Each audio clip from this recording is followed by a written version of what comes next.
voici la vidéo 2 de 2 de comment sauvegarder des images avec le logiciel FZ Panda. Dans le vidéo numéro 1, on regardait la façon simple de sauvegarder des images, simplement dans la configuration, sans bâtir de programme. Dans le vidéo 2, on va voir la technique d'utiliser des outils dans le programme pour générer des conditions à la sauvegarde et changer de nom selon les conditions. Donc, l'outil pour sauvegarder des images, il y en a deux. Si je vais dans Edit Flow, les outils sont dans le groupe Support Measurement et on a le Image Logging puis le Image Conversion Logging. Le Conversion Logging utilise le format JPEG, donc il y a certaines limitations si on veut réutiliser les images dans FZ Panda. Et le Image Log, c'est celui que j'utilise le plus, qui est ici. Celui sauvegarde dans le format natif de la caméra, donc très facilement réutilisable pour modifier le programme ou ajuster le programme, tout ça. Là, ça. Fait que je vais mettre deux outils ImageLog parce que je veux sauvegarder selon des conditions. Donc, j'ai un Shape Search qui trouve mon logo Home Run. Puis si je trouve le logo Home Run, je veux sauvegarder l'image avec un nom spécifique dans un répertoire spécifique. Et si je ne trouve pas mon logo Home Run, je veux utiliser mon deuxième outil qui va sauvegarder l'image dans un autre répertoire avec un autre nom. Donc, comment on fait ça? Premièrement, la destination, le chemin d'accès de où les images vont être sauvegardées n'est pas configuré dans les outils, mais configuré à la même endroit qu'on faisait la façon simple de sauvegarde d'image, qui est dans le menu Tool, System Settings, et dans le Logging. On doit laisser aucun, donc c'est l'outil qui va décider quand sauvegarder, ce n'est pas la configuration ici, mais on doit sélectionner la destination. Fait que la destination, ça peut être encore juste en RAM, ça peut être sur notre disque externe. Moi, présentement, j'ai un disque USB, un drive USB, là, un flash sur au drive E, donc je vais le mettre là, mais on peut aussi l'envoyer sur un serveur FTP. Donc, le préfixe et le format ne sera pas utilisé dans le cas-ci, seulement que la destination. Donc, je fais appliquer, fermer.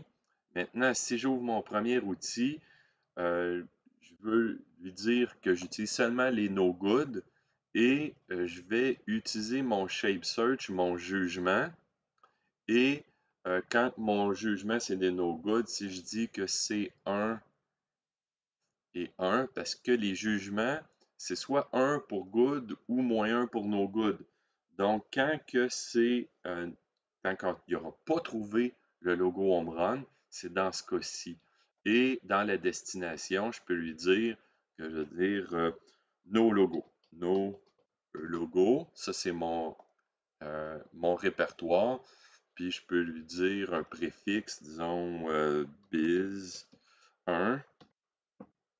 Donc, c'est un préfixe au nom du fichier. Ensuite, on va avoir le Measurement ID, qui est un timestamp qui va être ajouté au nom de l'image. Je peux sauvegarder ça ici. Dans le deuxième, je vais aller encore no good. Je vais aussi utiliser mon jugement. Mais au lieu de mettre 1, je vais mettre l'inverse. Je vais mettre moins 1 à moins 1. Donc, c'est les deux états possibles de mon jugement 1 et moins 1. Dans ma destination, je vais marquer ici logo et je vais marquer biz2 comme préfixe, juste pour voir comment que ça fonctionne. Je lui dis OK. Donc, présentement, je vais aller voir sur mon disque E si j'ai des images de sauvegarder. Je peux aller dans Image File Measure, sélectionner image, aller sur mon disque E et je vois que j'ai présentement rien de sauvegardé. Donc, j'ai dit cancel, ben, j'ai aucune image. Maintenant, si je veux sauvegarder l'image, les trois possibilités sont, j'utilise l'entrée physique sur mon FH, l'entrée step, trig, là, pour générer une exécution de programme. Ça sauvegarderait l'image selon les conditions. Je peux y aller par communication aussi avec l'entrée trig, mais je peux y aller manuellement dans le logiciel avec le bouton mesure. Donc, je clique sur mesure. On voit que mes image logs ont été exécutés. J'ai présentement mon logo Home Run. Donc, si je vais dans Mesure, sélectionner, je vais dans E, j'ai un logo et dans mon logo, j'ai mon image sauvegardée. Ça fonctionne de ce côté-là. Maintenant, si j'enlève mon logo de devant la caméra et j'exécute mon programme, je dois aller ici, je dois aller dans Mesure, puis juste pour le besoin d'accord, je vais exécuter deux fois. Donc, j'ai exécuté deux fois.